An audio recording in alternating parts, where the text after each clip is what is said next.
Hello, brothers and sisters. I'm Sister Ann Shields. Welcome to Food for the Journey. Brothers and sisters, again, I urge you to look at our website, renewalministries.net, or listen to the toll-free number at the end of the program and order a booklet that will be helpful to you. Many of the themes that I speak about that are gospel themes I've put into booklet form, or some of those who work with me at Renewal Ministries have, Ralph Martin and Peter Herbeck have written a number of booklets, and that's why I urge you to go to our website, take a look at what's offered there, and see where you are in this process.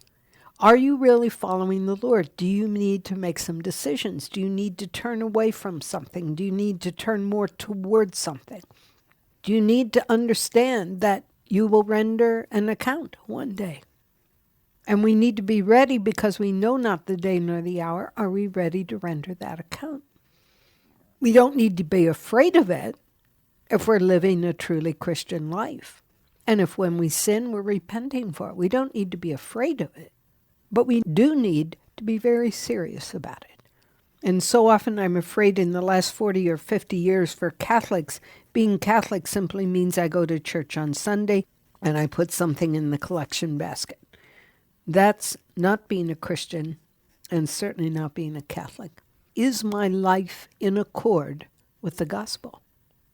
And if it's not, am I working to correct that? Am I asking God for grace? Am I seeking help? Please be active.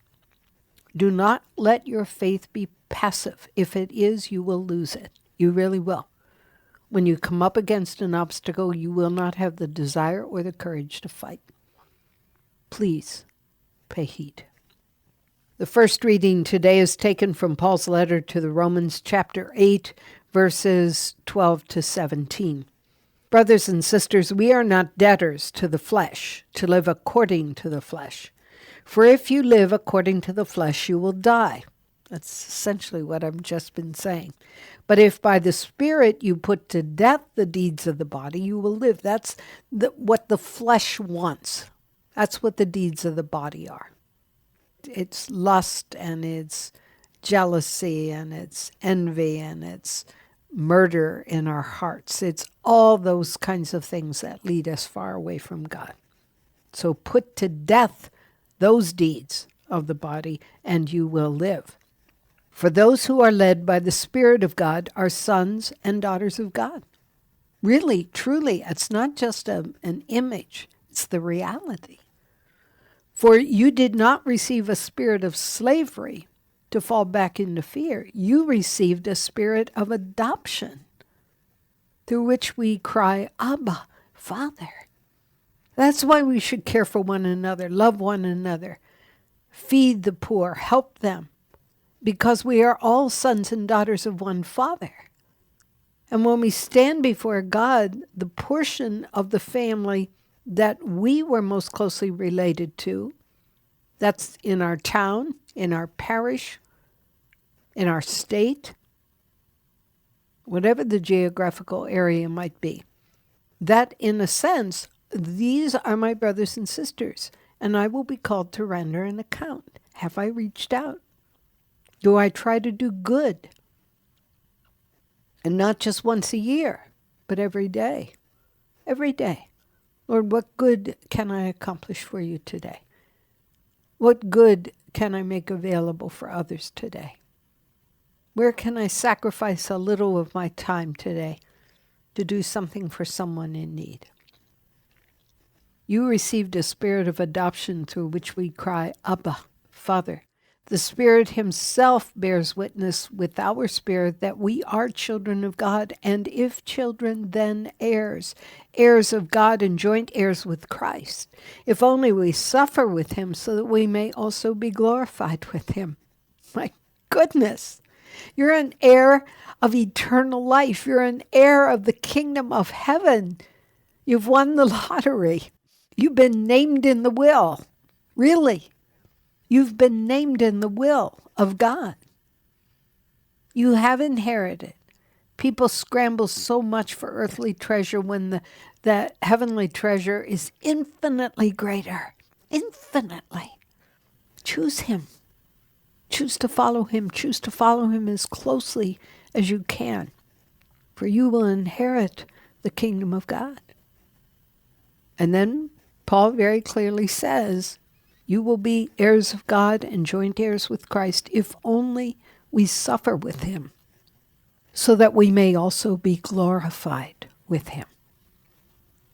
We need to be willing to endure some suffering for the sake of the gospel. When our children and our grandchildren are in difficulty, there's a lot of suffering goes on there. Persevere in it, because you want to bring them back to the Lord. And it costs. And God says we have to be willing to unite our suffering to the suffering of Christ for the salvation of others. That's part of becoming an heir of the kingdom. That you really are living like one. You're really living this part of the kingdom. Or a spouse who has turned away from God. It's challenging. Or a member of the family that are laboring under addictions. It's hard. It's very hard. But brothers and sisters, put your arms around that suffering, because Christ is right in the middle of it. And he's going to use you to help that person if you're willing. We often have all kinds of ideas about what we should do or what needs to be done. Take them all to the Lord first and say, Lord, what would you have me do? Ask him. And then listen. Wait. He'll show you. He'll show you either by whispering in your heart, or he'll show you by something somebody tells you. He'll show you by a book somebody suggests you read, or an article that you see. He'll tell you if you put it before him. And wait upon him. His timing is perfect. Ours isn't. We want immediate answers. But that's not God. We've got to surrender to his timing, to his priorities. Our God is the God of salvation. He is. He's the God of salvation. Therefore, he's going to lead you safely. He's not going to misdirect you. Blessed day by day be the Lord, who bears our burdens. God, who is our salvation. God is a saving God for us. The Lord, my Lord, controls the passageways of death. He sees the whole picture. You and I do not. Trust him. Follow him. And the gospel is from the Gospel of Luke. Jesus was teaching in a synagogue on the Sabbath. And a woman was there who for 18 years had been crippled by a spirit. 18 years of suffering. 18 years of being crippled. She was bent over, completely incapable of standing erect. When Jesus saw her, he called to her. He called to her. And he said, Woman, you are set free of your infirmity. He laid his hands on her, and she at once stood up straight and glorified God. Now, wonderful, isn't it? Miraculous. But look at the condition of human nature. How perverse we are. Look what happens. But the leader of the synagogue, indignant that Jesus had cured on the Sabbath.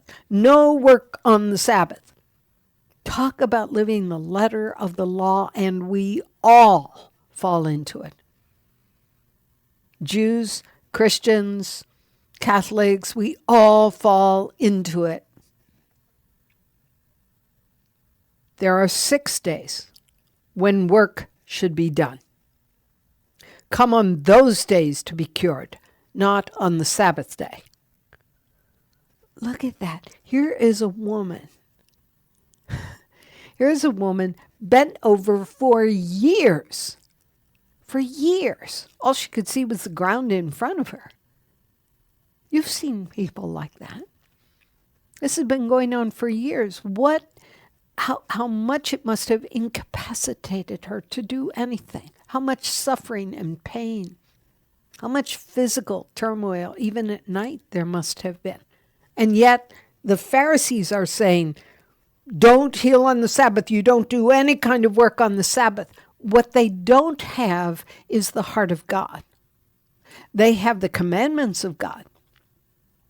But we always have to go deeper than the commandments and ask God, what was your heart here? What do you intend? How does this apply? It's not negating the calls of God, the rules, so to speak, the commandments, not negating them at all, but how do you want them applied?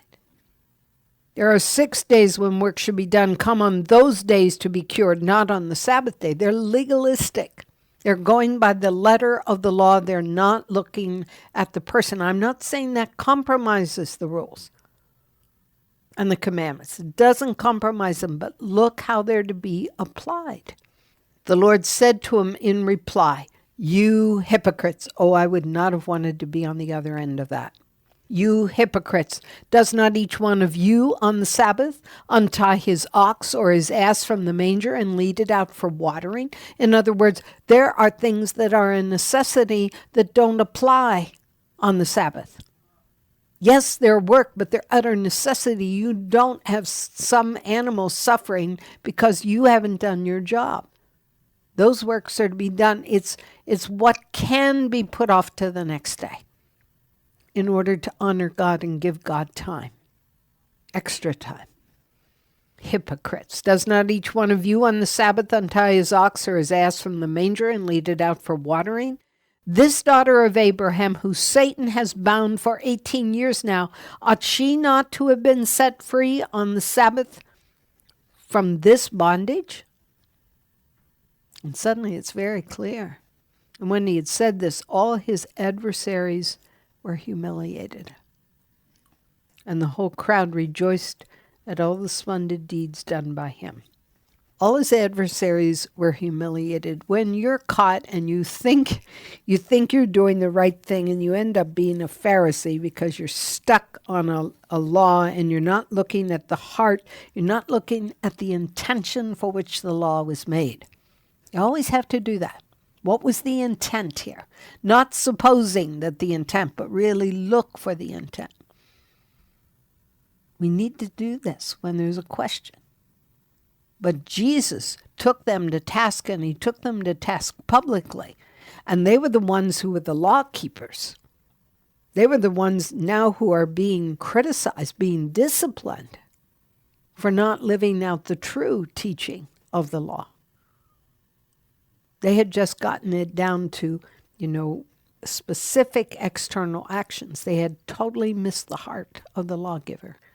And we have to be very careful of that ourselves. When he said this, all his adversaries were humiliated. When they were humiliated, did they stop and say, "Jesus, I wonder if he's right. I need to think about this. I need to look at this." Oftentimes when we're humiliated, we stalk off in anger and we build a wall. A lot of the Pharisees did that.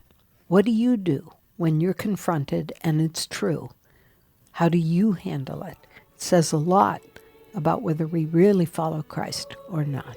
May God give you the grace to respond to correction with peace and with confidence. God bless you.